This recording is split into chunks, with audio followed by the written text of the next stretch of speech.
Hello everyone, welcome back to my channel. In today's video, I'm going to show you one interesting topic in Excel. So this topic, to explain you about this topic, so basically, in simple terms, I want to predict sales trends in 2022. So for example, these are the sales trends in the last year, October, November and December. These were the sales that got generated, right?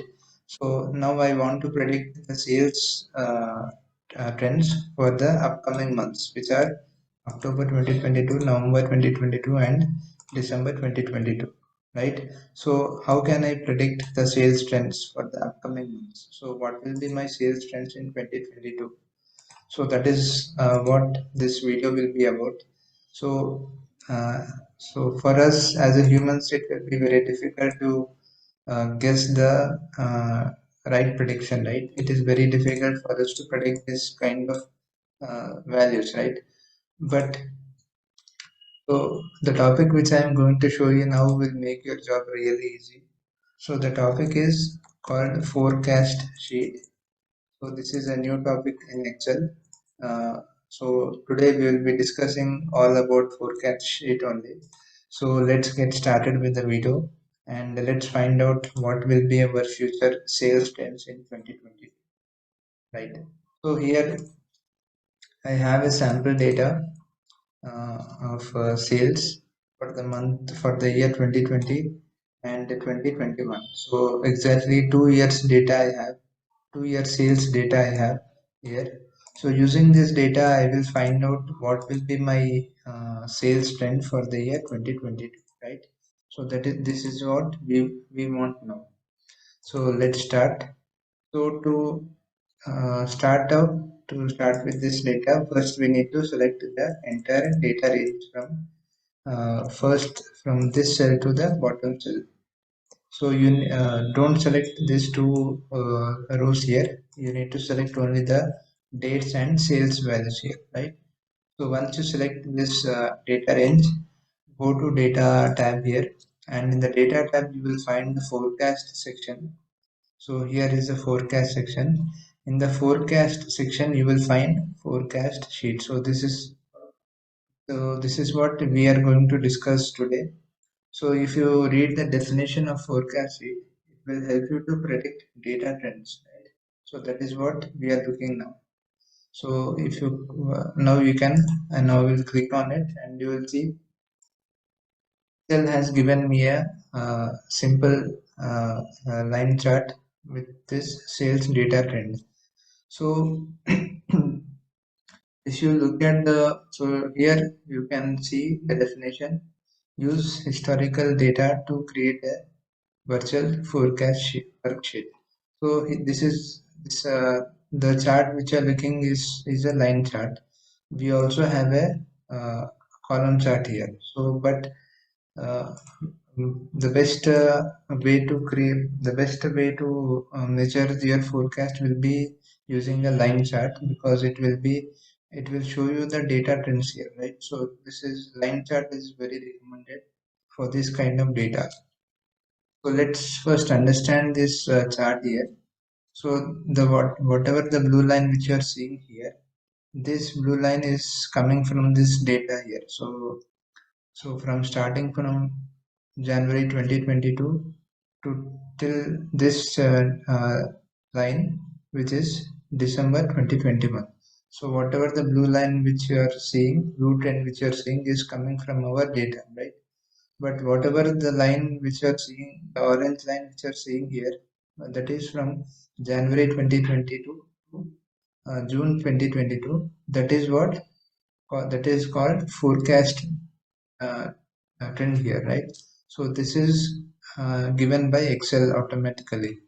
Based on the previous month's data, Excel has given us the forecast trend here, right? For the next 6 months, Excel has given us the forecast trend. So the orange line which you are seeing is forecast, right? If you can see here, so this is forecast, and the above line which you are seeing is called upper confidence bound, and the below line which you are seeing is called lower confidence bound, right? So, and this is called forecast end. So this is where our forecast has ended here. If you want, you can also increase the forecast till December 2022. So to increase, if you want to increase, you can select this and you can increase it till December 2022. Now you can see the forecast has increased till December 2022, which means we are predicting, which means Excel is predicting the sales trends for the next 12 months, right? So that is how this forecast sheet works. Now let us look at few more options here. So here if you see, this is forecast end and this is forecast start. So the starting date will be obviously the last month of the year, which is, so this will be the starting date and this will be the ending date, right? So, and the confidence interval, which is defaultly set as 95%, which is enough, I think. The confidence interval is nothing but the difference here. So whatever the gap which you are seeing between the lower bound and the upper bound, so that is called the confidence interval. If you decrease this number here, decrease this percentage, and here the confidence interval will also get decreased, right? So let us use the default value now, which is 95. Sorry. Okay, sorry. Let me create it again.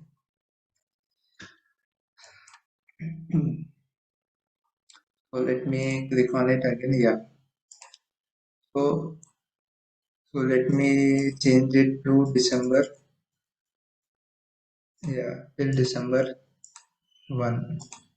Right. Now, so the forecast start will be same. So the confidence interval, let's take it as 95, which is the default value given by Excel.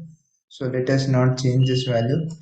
And coming to the seasonality, so if you look at the blue line, blue trend here, so seasonality depends on the months, and so based on the months, the trends will get changed, right? But if you observe the orange line here, it is, the line is exactly the same here. There is no up and down here, right? So the trend is not changing up and down. So this we need to fix it, right? So to fix this line here, because the sales values will not be same throughout the next 6 months, right? So currently it is around 7,500 range, right?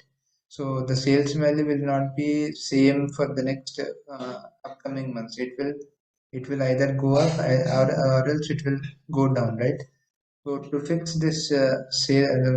this forecast trend, we need to set the months here, set the periods here, right? We can set this pattern manually. So if you look at the definition, indicates the number of points in a recurring seasonal pattern. So here we can set our periods automatically. So suppose if I increase it to 3, then you can see the periods have been set automatically based on the previous month's sales data. Excel has given this kind of trend to us, right? So if you take it to, it will change the data again. So in that way you can, so so let us take it forward. So Excel is depending upon the last previous month's data to display this kind of trend here, right? So that is how you can set the seasonality trend here using this period value. Now the next option is to include forecast statistics. So let us tick this one, because Excel will create a table out of all the settings, whatever the data which we are seeing here. Excel will create a table in a separate sheet. So let us check this box here, and the next setting here will be the timeline range. So the timeline range is also automatically set by Excel. Timeline range is nothing but the data range which we selected here. So you no need of selecting the table once again. Excel has already selected that range properly. and the value range are nothing but the sales range, sales values here. So here also you don't need to select any sheet separately. Excel has selected that correctly. And the next option is fill missing points using interpolation or zeros. So this is also the default will be interpolation only. If you select the zeros, then the data trend will completely dip down to bottom, which will be 0, and it will again go up. So interpolation is nothing but the trend will continue. The data trend will continue like this only. If you select the 0, then the trend will completely come down and it will completely go up, right? So there will be a mismatch in the data trend, and it won't look appropriate for the end user, right? So that is why interpolation will be the correct option to choose here. And the next option here is aggregate duplicate using average. So the aggregate duplicate is nothing but suppose if you have any duplicates in this data, right? If you have any duplicate values in this data, what Excel will do is it will take the average of that duplicate data and it will show the trend here, right? So that is the final option in this uh, sheet here, right? So if you select some, then your data will be wrong, right? So that's why we need to choose average as your data. Now after all the selection has been done properly, you need to click on enter. So once you click on enter, so as we selected that option, Excel has created a separate tab here. In this tab, Excel has also created a sheet. So let me decrease it, and so let us understand this table here. So these are the sample data which we selected previously, and this is the forecast, lower confidence bound, upper confidence.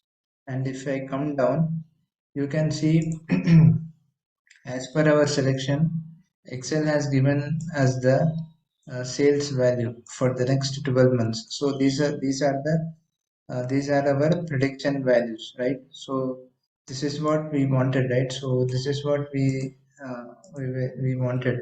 What will be my sales trends in 2022? And you can see Excel has given you the sales prediction for the next 12 months, right? So based on the previous sales data, so Excel has predicted the sales trend for the next 12 months.